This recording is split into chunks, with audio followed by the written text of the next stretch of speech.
got a back producer coming. Hello. 2, 1. All right, so what's your first name and how old are you and what do you do? Why don't we start with you? Yes, of course. My name is Yads Megan Gombog. I am 21 years old and currently I'm a student at UH Manoa studying Human Services and Family Development. Hey, my name is Creel. It's spelled as C-R-E-L. I am 26 years old. I've been living here in Maui for about 12 years. I am also a full-time student, a computer engineering student, and I work part-time at a hotel over at Wailea Humble Market Kitchen by Roya Maguchi. And where were you before you were in Maui? I was born and raised for 17 years in the Philippines. Southern side over at Mindanao, Cagayan de Oro City. And are you two married? No, we're not. But you have a ring? Yeah, these are 2 rings from him, but they're no engagement ring. Okay, sorry to jump the gun. You're no, fine. you're There's fine. like form of commitments. Or a mile marker. I gave one to her when we were 6 months, and then the next on our first year. So Congratulations. thank you. Soren, there's a small but vocal Hawaiian sovereignty movement. What do you know about that? And I can see there's that song about how the ali'i, the elders, would be so distraught to see the beautiful land with the condos and the big resorts. What's happening with the sovereignty movement? Well, currently I have heard, but not much, and I think that's the problem because not people are aware that there is such a movement. But I guess my opinion on it is every single day there's more and more tourists that come to the island and they don't really understand, I don't want to call them rules, but understand how island life works, understand how we live day by day, and it's not like their motherland and how it works in the mainland. It's very different here. People are different, cultures are different, people, the way they talk to each other are different, food, the way we speak to each other, even secret languages, it's very different. So I guess just raising more awareness that there is such movement maybe could help that.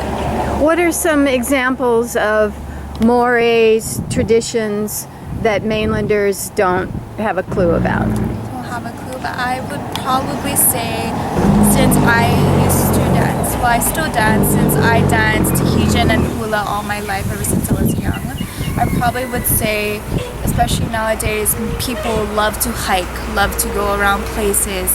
I'd say the culture that they're not familiar with is whenever we step into a land and we are trying to take something away from it, we would always give a chant or an oli. And an oli is a permission for access or permission to grab something from the land, and once finished, return it back. So I don't want to say tourists because I guess they get offended with that name, but people who aren't from here, They're tourists. I mean, that's people from here, they enter. I mean, it's fine if it's a local attraction, hiking, but if it's like very sacred, but public is welcome, it's very sacred. like Io Valley. Many of us still do an oli to just welcome each other, welcome the presence of people who we do not see, people who we other beliefs. We just welcome each other and have just our presence be known there. You know what I mean? To say hello, Right. I'm being polite, may I enter? Correct. So is the feeling that they're like nature spirits or the presence of ancestors, or who is one communicating with you when you do an When we're Oli? doing oli, I wouldn't say, because people who go into, let's say, hula or go into halau, which is a family of brothers and sisters who do the hula or the Tahitian, there are many cultural different backgrounds. There's Hawaiians, there's Tahitians, there's even Japanese people who adapt to the culture, even through Filipinos, it's just a multicultural background. It doesn't mean that you have to believe a specific thing, like you're Amakua, like the god of the ocean, god of the sea, sharks, and things like that. You don't necessarily have to put your whole entire belief in like your heart and soul, but just know the respects of your late ancestors and what you got yourself into going in that halal. You know what I mean? Mm-hmm. Do you think that heiaus, the sacred sites, are still preserved and used, and people worship in heiaus? Oh yes, definitely. I'd say if you know of a particular heiau, and you know the background story and the past of it, you definitely can feel mana or power. Like for example, I often travel to Oahu with my halal for competitions, and we visited a place that most public don't really have access to, but then my kumu or my teacher brought the entire halal, and it was a place where pregnant women who are usually of royal blood gave birth on these stones, birthing stones, back in Oahu, and you can definitely feel the mana in it. And there's also another birthing stone, I believe. There's one here in on Maui. Lahaina. Yes, on in Lahaina, and that's where you can actually see a scoop on the rocks, and it's a natural way to give birth because the salt water cleanses the women. And it's relaxing, it's soothing. So there are many heiaus here on the island, but if you really know and take it wholeheartedly, you can definitely feel the power of it, and it is still definitely alive. Mm-hmm. You have some really incredible members of Congress who are really outspoken and fabulous in my in my opinion. They really like Mazie Hirono, and the woman who's running for president, Tab. She's a vet, and she's a senator, or no, she's a member of Congress, House. Sounds familiar, but I'm not very into politics. Not very up to date with it, but I do know Mazie Hirono. Yeah. What's your family background? What ancestry does your family trace? We both are Filipino. His side, It's a mix of Chinese on my mom's side, and then on my grandparents' side, on my grandpa's side, I believe he has a mix of Spanish and Italian in him, but mostly Filipino. So. Do you speak Telugu? Tagalog. Tagalog. Yes. 100%. Oh, wonderful. I'm also from the south, so Tagalog would be more of a northern language, and then from the south we have another dialect which is Visayan. So how many languages do you speak altogether? I'd say 3. Two native, one, and then English. I tried to learn Spanish, but never stuck in my head. bits and pieces, because the Spaniards did take over the Philippines at one point, so their language is kind of intermingled in ours. On my end, I am also Filipino.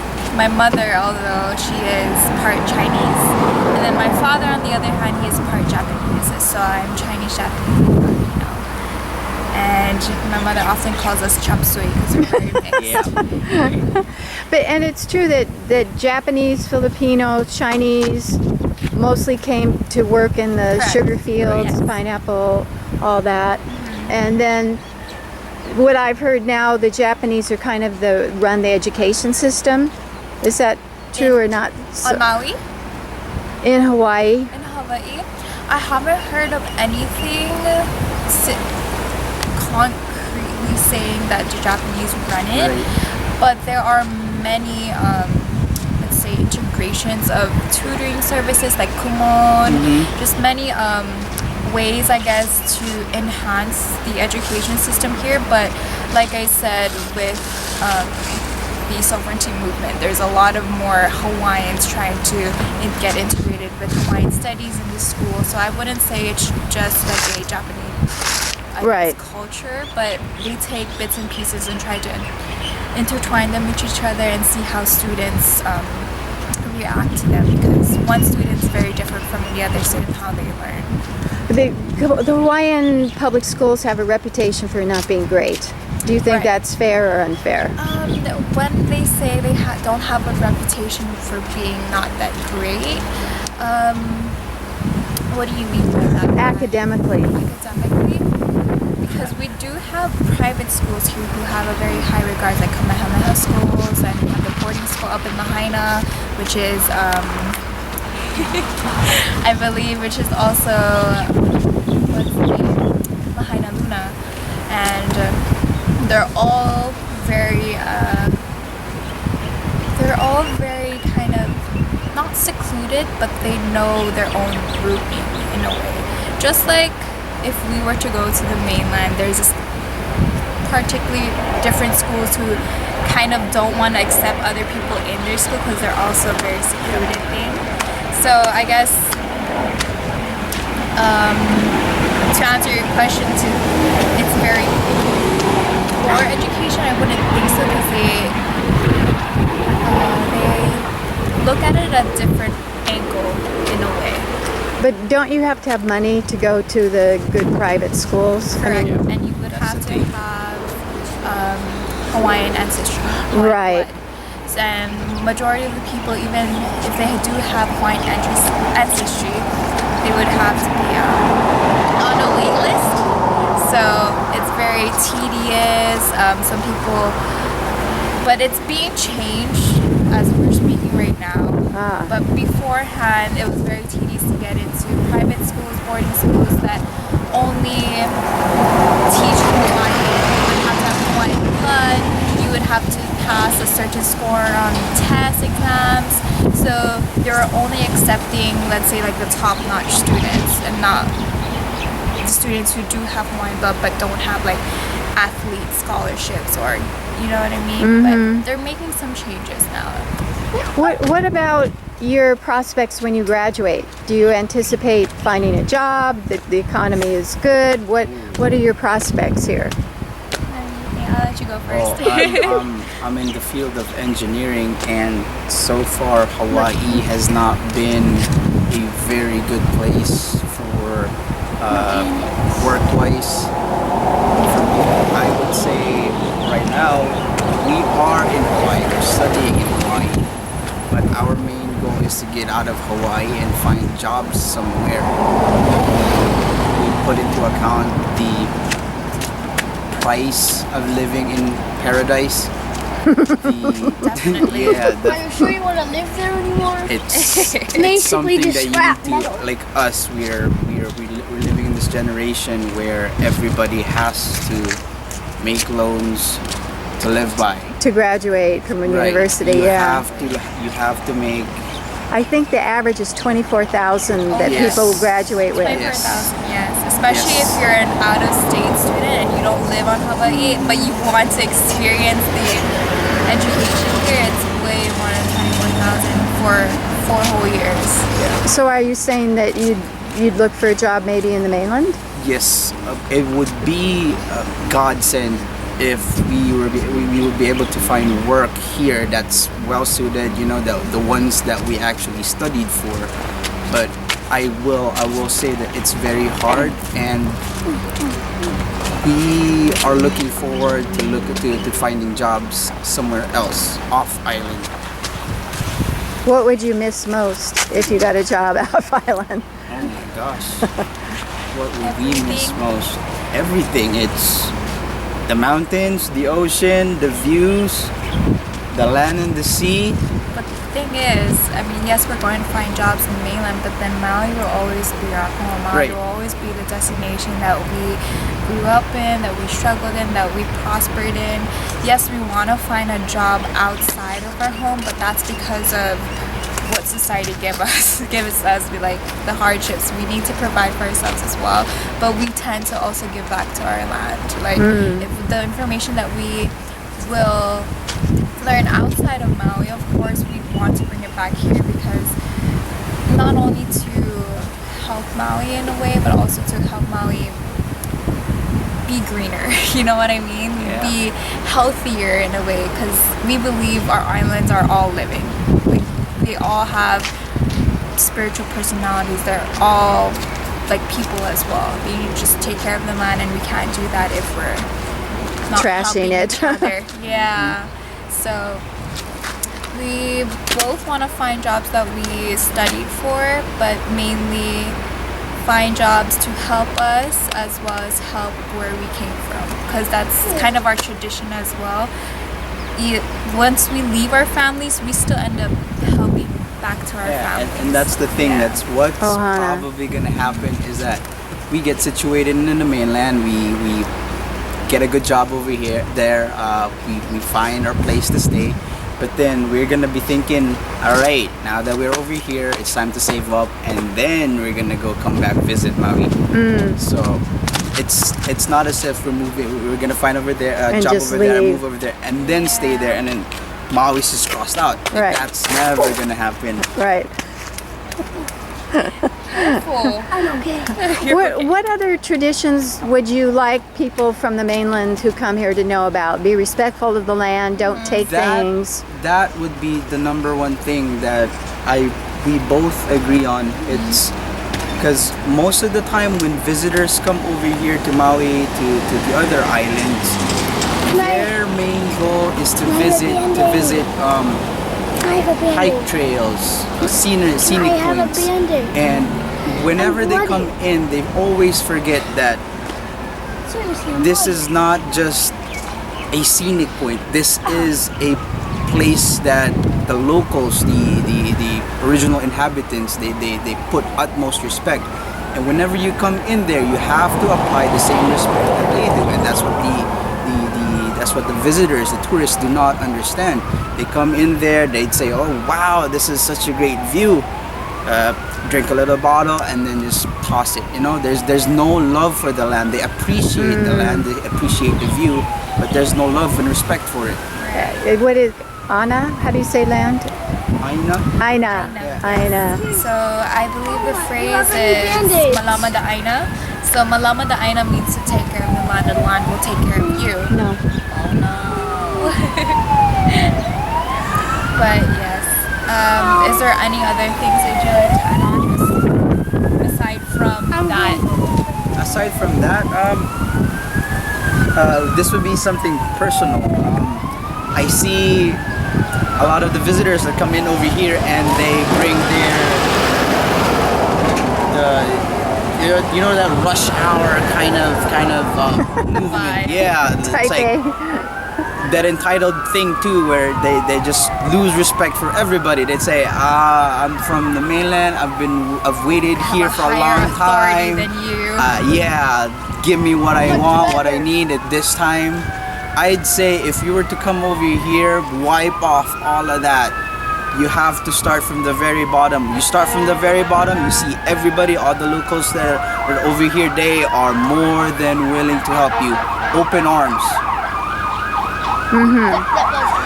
How would you say your generation, which is Gen Y and X, how would you say your generation is different than your parents and your grandparents in your thinking and approach to life? Some people say your generation is entitled, narcissistic, self-centered, fragile, anxious.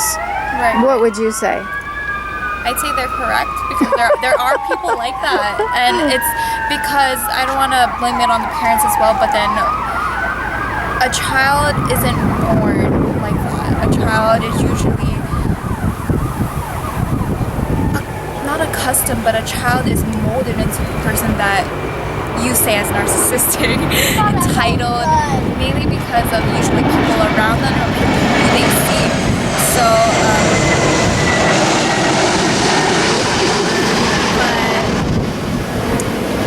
Aside from that answer, I'd say I'm not very far from my mom because my mother and my father, they're both from very humble beginnings. They both know how to work from the bottom to the top, and ever since I was a child, they taught me that success isn't given to you, success is earned, success is You work worked for it, yeah. hard for, and not all the time will you be praised for a good work.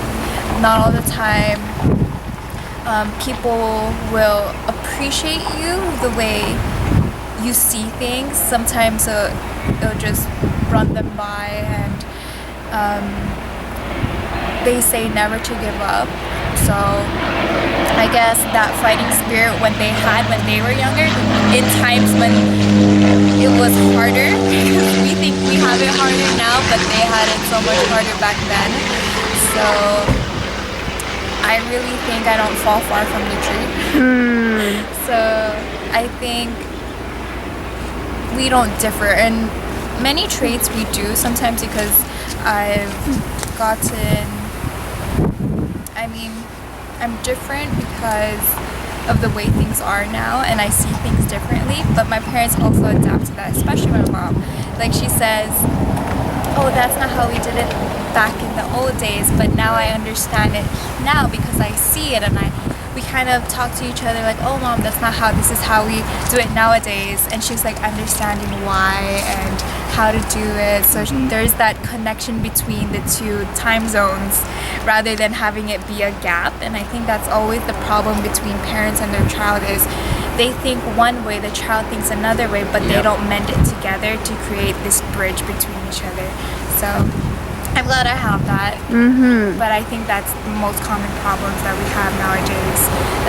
The other aspect of your generation is they're really tolerant in terms of, they don't think gender, ethnicity, they just think who the person is. And I think that's really kind of a unique part of young people today, how non-judgmental they are. Yeah, I think that's because of all the movements that's been going around these days, and how people are more,